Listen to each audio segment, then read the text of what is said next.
예, 안녕하세요. 안녕하세요. 안녕하세요. 네, 제 3강 시작하겠습니다. 제 2강에서 원모인, 북경인, 그 다음에 묘산인, 그 다음에 금우산인. 뭐 익숙하지 않지만 중국의 요녕성 박물관에 가면 요화 문명전을 하거든요. 지금은 이제 요화 문명전이 고대 요녕전으로 바뀌었어요 이제. 그런데 거기 가면 지금 보고 있는 이 인류 구석시대를 다 볼 수가 있습니다. 자, 오늘은 이제 연천 전곡리인이 되겠습니다.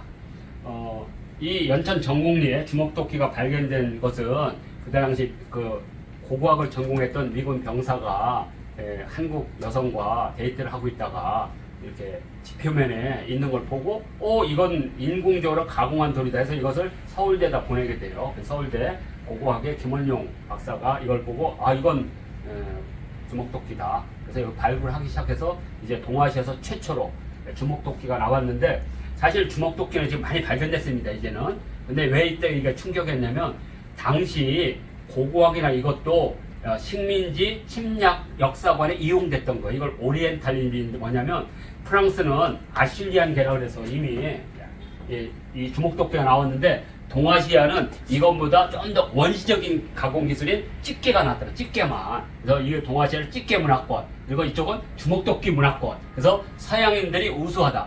아니 사실 40만 년, 50만 년 전에 사람을 가지고 지금 한다는 것도 웃기지만 서양인들 그때 그런 생각을 했어요. 그래서 아실리안계를 쓴 서양인들이 집게를 쓴 동아시아를 지배하는 것은 당연한 역사의 순리고 그게 자연의 법칙이야 이렇게 한 거예요. 그걸 식민사학이라고 해. 그것을 일본인들이 그대로 한 거죠. 그것을 위해서 만든 게 한반도 남부는 일본 식민지인 임나이군, 북쪽은 중국의 식민지 한사군. 이렇게 해서 식민지로부터 출발했던 너희는 스스로 문화를 만들 능력이 없기 때문에 근대화된 일본이 너희들을 근대화해야 된다는 논리로 발전하는 거죠.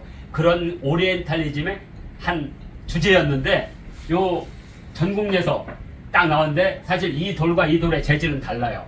프랑스에서 나오는 재질들은 가공하기가 쉽고요. 우리나라는 화강암이나 이런 아주 단단한 돌들이에요. 진짜 가공하기 힘듭니다. 그런데 전국에 나옴으로써 그 오리엔탈리즘이 한 방에 깨지게 됩니다.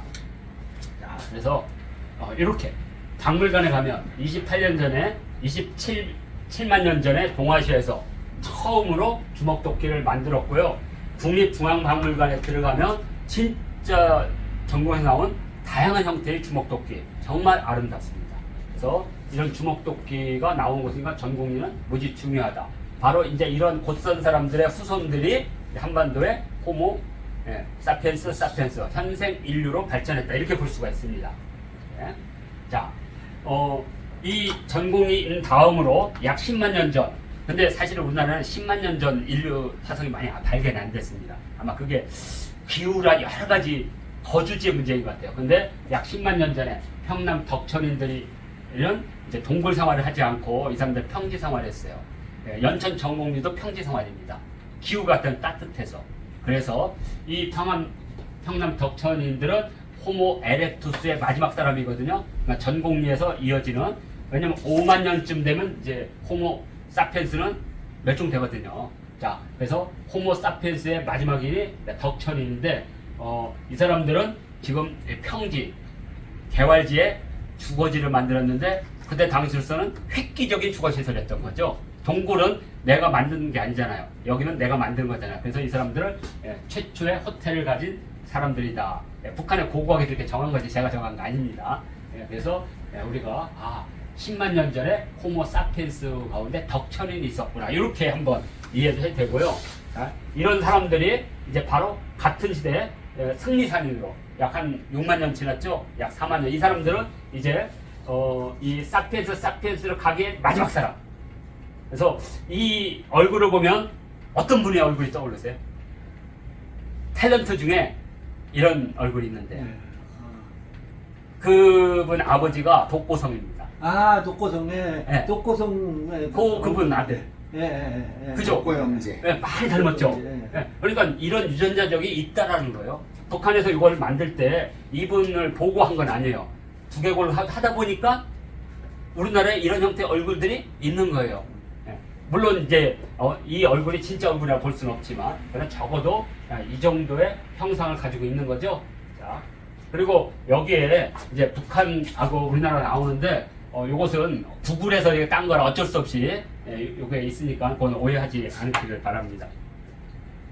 자, 그 다음에 같은 시대, 비슷한 시대에 남한에서는 김흥수라는 사람이 이 동굴에서 이 아이 인고를 처음으로 발견해서 흥수아이라는 이름을 갖게 되고 청원 두루봉동굴 제 고향하고 멀지 않은 곳에 있습니다. 청원 충북 청원군 두루봉동굴. 근데 이 아이가 어린 나이에 죽었어요. 8에서 9살 때. 그래서 이제 동굴에다 묻고 동굴을 폐쇄했는데 그때 이 아이의 주변에서 뭐가 나왔냐면 국화꽃이 나왔어요. 꽃가루가. 그래서 이제 예술적인 감각과 영혼에 대한 관념을 가지고 있다는 걸 알게 된 거예요. 그래서 꽃을 사랑한 최초의 인류라고 부릅니다. 근데 이게 꽃이 우연일 수 있어요. 꽃가루가 이렇게 날려와서. 그런데 그 동굴 입구 있죠. 동굴을 폐쇄했다 그랬죠. 동굴 입구에서 진달래 꽃가루가 나왔어요. 그것도 일정하게. 이건 뭐냐? 죽어서 아이를 이렇게 그 동굴을 덮은 후에 봄이 되니까 그 아이가 뛰어놀던 그 언덕 위에서 진달래꽃이 됐던 거죠. 그러니까 누군가가 그 아이를 추모하기 위해서 다시 갖다 놓은 거죠. 그러니까 이것은 의식적인 행위죠. 이렇게 우리가 뭐 우연이 아니라 이것은 필연적으로 의식화된 거예요. 그래서 꽃을 사랑한 최초의 인류라고 부르고 있습니다. 그래서 KBS 역사숲에서 그 아이를 복원한 게 이 정도 얼굴로 요새 충청도 청주나 충주에서 일상적으로 볼 수 있는 얼굴형이다. 이렇게 복원한 겁니다. 자, 다음이 이제 또 뭐가 있느냐? 자, 이제 평양 만다린인데요. 요 사람들은 약 12,000년이니까 신석기가 들어오기 바로 직전이죠. 근데 이 얼굴 보니까 또 누구 생각나세요? 우리나라 가수 중에 이 얼굴 엄청 닮은 분이 있잖아요. JP. 박진영. 그렇죠? 뭐 우연일지 몰라도 저는 이거 뭐 깜짝 놀랐어요. 어떻게 복원을 해도 이런 얼굴형이 있더라 이거죠. 예? 적어도 이제 우리의 직계 조상이 될 수 있는 사람입니다. 그러니까 아까 승리산인과 이 사람들은 같은 지역에 있는 사람들이에요. 그러니까 이 사람들이 수만 년 같이 산 거예요. 거기에 계속 축적돼서 이렇게. 그러니까 이것을 우리는 역사적 계승성이라고 보는 거죠. 왜냐하면 이게 여기저기 있다 그러면 각각 다른 사람들이 올 수도 있잖아요. 근데 같은 지역에서 시대별로 나온다는 거. 30만 년, 40만 년, 10만 년 전, 4만 년 전, 10,000년 전 이렇게 나온다는 것은 그 지역에 그런 인류들이 살고 있었다는 걸 알 수가 있는 거죠. 자, 이렇게 해서 요게 만다린이고요. 무지 중요한 인물입니다. 자, 근데 우리가 또 북한에 있는 거 또 안 가르쳐줘요. 만지에 있는 것도 안 가르쳐주고 왜 이런지 모르겠어요. 그래서 만다린도 하고 그 다음에 이제 단양 수양계 유적입니다. 단양 수양계 유적의 그 사람들은 인골이 나오지 않았기 때문에 얼굴형은 복원이 불가능합니다. 그렇지만 이 사람들이 만든 이 도구들 이것을 뭐라고 하냐면 좀돌날이라고 해요. 돌날인데 작다. 좀돌날 새석기죠. 그러니까 이 좀돌날은 주로 창이나 작사를 만들던 도구예요. 그런데 위력은 얼마 되냐? 우리가 집게를 가지고 곰을 타격했을 때의 힘을 1이라고 한다면 주먹도끼를 해가지고 이렇게 찍는 힘은 7배입니다. 그러니까 이걸로 곰을 때려잡으면 100번을 때려야 돼. 그러면 30명이 달라붙어서 계속 때려야 돼. 얼마나 위험하겠어요. 검초라기를 만났을 때. 근데 주먹도끼는 딱 잡아서 이게 뾰족하거든요. 그래서 이걸 찌르개라고 합니다. 찌르개를 딱 잡고 요게 그 우리 호미에 이게 그 뭐라 그러지? 지렛대 원리가 돼서 이걸로 탁 찍는 거예요. 그러면 7배입니다.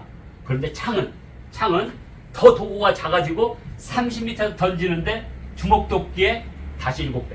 엄청난 힘이죠? 탁 가서 옆에 꽂히면 탁 이렇게. 자, 그런데 여기 이제 뭐가 나와요? 나중에 탄력을 활용한. 그건 다시 7배. 어마어마한 거죠. 30m, 50m 그냥 날아가서 그냥. 그게 과학인 거예요. 도구가 아무리 커도 인간이 가진 근육의 힘으로 했을 때는 그건 인력이죠. 그러나 과학에서 물리력을 쓴다는 거. 그 물리력의 이제 최초의 완벽한 물리력이 바로 증기기관이었던 거예요. 팽창력을 쓰는 거. 이제 팽창력을 쓰다가 더 무서운 거 쓰죠. 그게 바로 폭발력입니다. 폭발력. 석유관 이런 거 해봐요. 폭발력보다 더 센 게 회전력입니다. 우리가 전기를 만드는 거, 터번 만들어서. 그리고 이제 우리 인류는 그 다음 단계, 융합력을 쓰기 시작할 겁니다. 수소의 융합력. 이게 이제 에너지, 동력, 역사를 볼 때 바로 그런 의미에서 우리 이 단양 수영계 유적은 가장 완전한 형태의 창과 화살과 작사를 썼는데 여기는 강변이거든요. 단양. 이 사람들은 작사를 가지고 물고기를 잡았던 거죠. 그러니까 그 이전에 손으로 잡던 물고기에서 작살로 발전하고 그다음에 그물로 발전하는 거죠. 이렇게 지금도 이 세계에서 벗어나지 않아요. 어떻게 하냐? 갯벌 가서 죽고, 그죠? 작살로 해녀들이 들어가서 잡거나 아니면 해녀들이 채취하고 그다음에 그물로 잡고 이 세 가지 외에는 없어요. 이제 그 다음 단계가 이제 양식인 거죠. 양식. 자, 그래서 이 단양계 수양계 유적은 이제 구석기에서 신석기로 넘어가는 아주 중요한 건데 문제는 이 동아시아에서 이게 가장 빠르다는 거예요.